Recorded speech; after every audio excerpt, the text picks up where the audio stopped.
नतीजा क्या निकला? नतीजा आप यही देख रहे हैं जो आपको सामने अभी नज़र आ रहा है। आपने देखा कि पिछले 3 साल से, ख़ास तौर पे पिछले जो 2 साल है, ज़राअत के अंदर जो हमें तरक्की होती हुई नज़र आई है वो दहाइयों से नहीं हमने देखी थी। चाहे वो पैदावार हो, गंदम है, चावल है, गन्ना है, मकई है, आलू है, ये तमाम बड़ी फसलें जो हैं, सिवाय कपास का रिकॉर्ड पुराना होता था, उसके अलावा तमाम बड़ी फसलों का जो है वो रिकॉर्ड प्रोडक्शन नज़र आ रही है।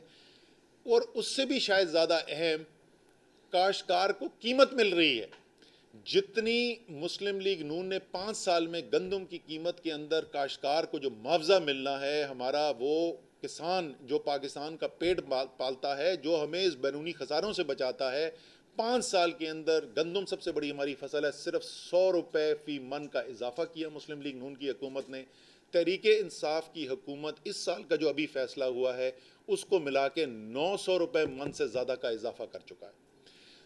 ये आपको मैं सिर्फ एक मिसाल दे रहा हूँ कि किस किस्म की पॉलिसीज़ थी। इसी तरीके से अगर हम सनत के ऊपर आ जाएं, टेक्सटाइल हमारी सबसे बड़ी एम्प्लॉयमेंट देने वाली इंडस्ट्री है, सनत हमारी सबसे ज़्यादा। आज से 4 साल पहले सूरत हाल ये थी, फैसलाबाद में लोगों से जाके पूछे, कराची में टेक्सटाइल वालों से पूछे, फैसलाबाद में सरिये के दाम के ऊपर टेक्सटाइल की मशीनरी बिक रही थी। इस वक्त कोई इंडस्ट्री ऐसी नहीं है टेक्सटाइल की जिसके अंदर एक्सपेंशन ना हो रही हो। अरबों डॉलर की नई मशीनरी लाई जा रही है। मजदूरों की किल्लत हो गई है स्किल्ड लेबर की वहाँ पर, और वो क्यों हुआ? टेक्सटाइल के लिए एक पॉलिसी लाई गई। ख़ास तौर पे उसके अंदर मैं जिक्र करूँगा जो तवानाई की कीमतें थीं, बिजली गैस के स्पेशल रेट्स दिए गए, और आपने देखा कि किस तरीके से इजाफा हुआ। मजमूई तौर पर क्या हुआ हमारी एक्सपोर्ट्स के अंदर?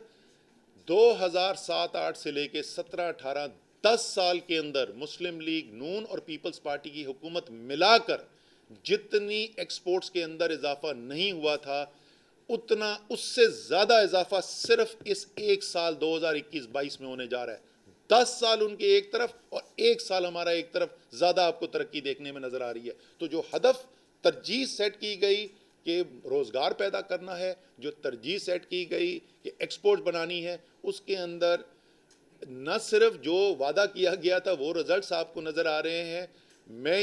मेरा ये मानना है कि अगर आप आलमी हालात को देखें, जिसका मैं भी जिक्र करूँगा, पिछले 2 साल के अंदर सारी दुनिया जो है वो कोरोना की वबा की लपेट में आई। एक दफ़ा फिर तमाम पाकिस्तानियों को मुबारक हो कि हमने जिस तरीके से मिनहसुल कौम उसका मुकाबला किया, दुनिया ने उसकी तारीफ़ की, और हम अल्हम्दुलिल्लाह अल्लाह ताला की मदद से उससे निकलने के अंदर अब कामयाब हुए हैं।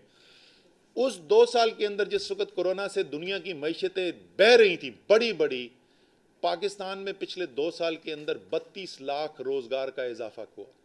इसकी वजह क्या बन रही है? और इसमें ये वाला साल शामिल नहीं है। ये मजमूई तौर पर जो पॉलिसियाँ लेकर आए, पिछले 15 साल में कोई भी 2 साल तवातर से ऐसे नहीं है जिसमें 5% से ज़्यादा हमारी मईशत की रफ्तार नमू हो। जीडीपी ग्रोथ रेट किसी भी 2 साल में तवातर से हमारी 5% से ज़्यादा नहीं रही। ये 2007-8 के बाद की मैं बात कर रहा हूँ। ये साल इंशाल्लाह, अब ये सियासी जो ड्रामा लगा हुआ है इसका उस गैर यकीनी सूरत हाल का क्या असर पड़ता है वो मुझे पता नहीं, लेकिन हमारे तमाम अदाद शुमार जो पहले 8 माह के थे उसके मुताबिक हम इस दफ़ा फिर इंशाल्लाह 5% से ज़्यादा जीडीपी ग्रोथ देखने जा रहे थे। और ये पहली दफ़ा हो रहा था 15 साल में कि 2 साल लगातार हमारी 5% से ज़्यादा ग्रोथ हो। ये कोविड के बगैर हो रहा है, और यही मैं दोबारा इसको एम्फसाइज़ करना चाहता हूँ। अभी जो हम इसको रेट को अगर एक्सट्रापोलेट करते हैं, 16 लाख के तकरीबन पिछले 2 साल में हुआ है। लेकिन याद रखें उसमें से जो पहला साल था उसमें तो मईशत की मनफी ग्रोथ हुई और कितना बड़ा जॉब लॉस हुआ था। पाइट की रिपोर्ट भी आई थी कि वो शुरू के जो महीने थे कोविड के, तो ये इसका जो ज़्यादातर इजाफा है तो ये पिछले साल का इजाफा है। अगर इसी तरीके की पॉलिसीज़ चलती रहीं 5 साल, अगर यही जो सिमत है, जो डायरेक्शन सेट हुई हुई है, ये चलती रही, मुझे यकीन है कि अगर 1 करोड़ नौकरियां का इजाफा ना हो सका इस 5 साल के अंदर, उसके बहुत करीब करीब ज़रूर पहुंचेंगे। मेरे ख्याल के अंदर जो ग्रोथ रेट हमारा इस वक्त चल रहा था और जिन सेक्टर्स में चल रहा था, सॉरी मैं बड़ा सेक्टर भूल गया, अभी मैं बताता हूँ, ये 1 करोड़ का टारगेट अचीव हो सकता है इंशाल्लाह। बड़ा सेक्टर जो मैं भूल गया बनाना, जो सबसे ज़्यादा रोज़गार होती है वो होती है ज़राअत के अंदर पाकिस्तान में। اور جو شہری علاقے ہیں اس میں سب سے زیادہ روزگار کا ذریعہ ہوتا ہے کنسٹرکشن. اور آپ کو پتہ ہے کہ کنسٹرکشن کے سیکٹر کو اٹھانے کے لیے کس طریقے سے وزیر اعظم پاکستان نے خود اس کو لیڈ کیا. ہر ہفتے میٹنگز ہوتی تھیں, باقاعدہ ایک NCC بنی ہوئی تھی جس کے تھرو وہ مانیٹر کرتے تھے, پالیسیز چینج, اسٹیٹ بینک کی پالیسیز چینج, فائنانس منسٹری کے انسینٹیوز, ایڈمنسٹریٹو اپروولز کے اندر چینجز, فور کلوجر لا جو کورٹس میں پھنسا ہوا تھا اس کو وہاں سے اپروو کرانا, یہ پوری ڈائریکٹ لیڈ کر کے. اور وہ ایک وجہ بن رہی ہے اس امپلائمنٹ کے اضافے کی, کیونکہ اس کے اندر بہت زیادہ تعداد کے اندر لوگوں کو روزگار ملتا ہے.